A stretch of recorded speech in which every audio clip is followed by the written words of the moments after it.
So, has anyone felt like recently God has failed you, or you've just had a massive disappointment? I've felt recently that the level of disappointment in people's lives is increasing. I've just felt it for weeks now. I felt there's been this real increase with disappointment. Even last month, I think it was last month, that within 4 or 5 weeks, there was at least 5, if not 6 people I knew or knew of vaguely who had died, who'd passed away, people that we had stood and prayed for, that we stood in faith for. These are like strong, godly Christian people that died. And I was like, Lord, what is going on? And it wasn't just with me. I feel like with a lot of people, there's a sense of this disappointment. God, what is going on? You're disappointed because of maybe somebody who's passed away. You're disappointed because of a health issue that's not going away, because you've really stood in faith and you've thought, God, where are you? And it can feel like, God, you failed me. I stood, I believed, I was there, and yet you failed me. And this has just been going around in my spirit for quite a while. And then last night, I did some group mentoring, and there was someone in this group who shared about someone that she and literally thousands of people had been praying for who passed away. And this was someone who was young. It just was wrong. And they're like, God, I don't understand. And as she was talking, I suddenly had this prophetic picture. And I want to share the picture with you, as well as a couple of scriptures that the Lord gave me this morning. But as she was talking, I had this picture of this train coming in, and a train was coming into a station. And almost this sense like I'm on this train of faith, I'm believing God, I'm with you, but then something comes in, something has happened. The ride has been so frustrating that it gets to the station and you go, you know what, I'm off. I'm getting off this train. I am stepping off this train. And I could see someone just step off, sit down on the platform, and just start eating. I don't know, maybe because I'm a girl, I think that, but I'm like, I just want to eat. I'm just going to sit down and eat. And I could see them just eating, like, that's it, fine, train, you go on. And I feel like some people are in that place right now. You know what? Faith, go on. You just go on without me, because I've tried it. I'm tired. I don't understand what's going on. I'm frustrated. I'm disappointed. I don't like where I am. I'm just going to sit at the station for a little while. Somebody's there. You've been sitting on that train so long. You don't like the ride. You've gotten off and you're just sitting on the platform. And I could see this person just sitting there, and they're just eating, and they're disappointed. And what I felt this morning as I was praying into this was the Lord was saying, how long are you going to sit at the station? For someone, it's time for you to get back onto the train. Because we can sit at that station so long that we become comfortable, and we decide that we're going to stay in that area, and we don't actually go where God is wanting us to go. We can walk off that platform, and we can put down roots in a place that God does not want us to remain. And for some people, I believe that we have put down roots in a place God does not want you to remain. And He is saying, I want you to get back onto that train. For other people, you might cross over to the other side of the platform and try to go backwards, try to go back to something. And God is saying, I'm not calling you to go back, nor am I calling you to stay. I'm calling you to get back on that train again.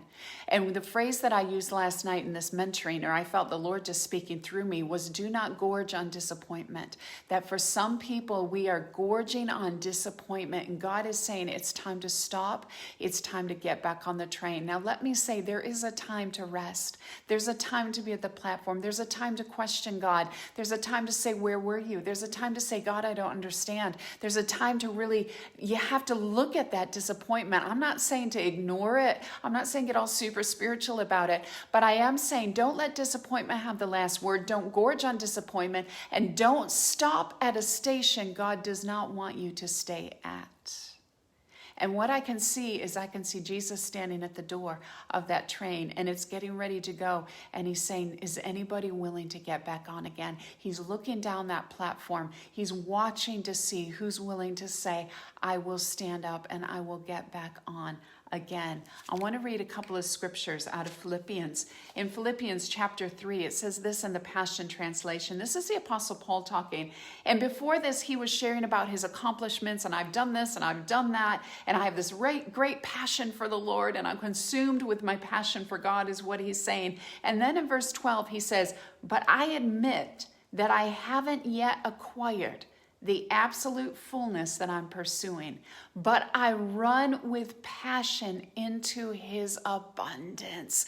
I love that phrase. I run with passion into his abundance. He's an abundant God. He's a good God. He's a faithful God. He's a God of love. He's a God of provision. He's a God of peace. This is who he is. He is full of abundance. He is not a God of failure. He's not a God of disappointment. He's not a God of pain. He's not a God that's out there to hurt us. He's not a God that's out there to bring confusion. That's not who he is. He is a God of absolute abundance.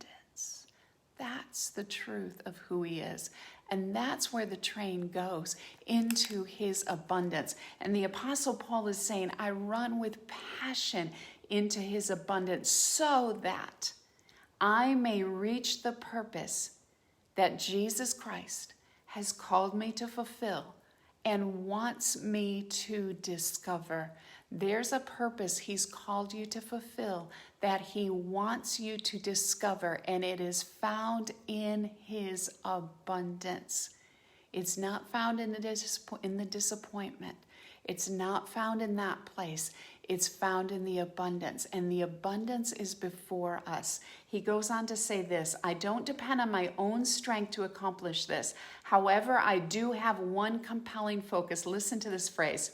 I have one compelling focus. I forget all of the past as I fasten my heart to the future instead. That jumped out at me. I fasten my heart to the future instead. I love that picture of taking his heart and fastening it to the future, of fastening it to faith, of fastening it to abundance, of fastening it to all that God is and all of the goodness that God has for him. Where are you fastening your heart today? Where are you fastening? Are you fastening it back to the past?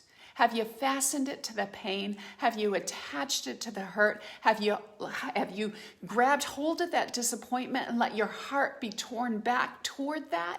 Or are you fastening it toward the future and the abundance that God has for you? In the Message Bible, if you go on a bit further in chapter 4 of Philippians, it says this.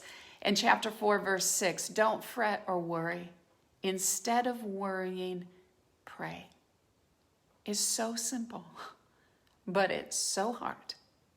When we feel that God has failed us, when we are in a place of disappointment, when we're in a place that we don't understand, instead of fretting, instead of worrying, now this is our choice. God can't do this for us.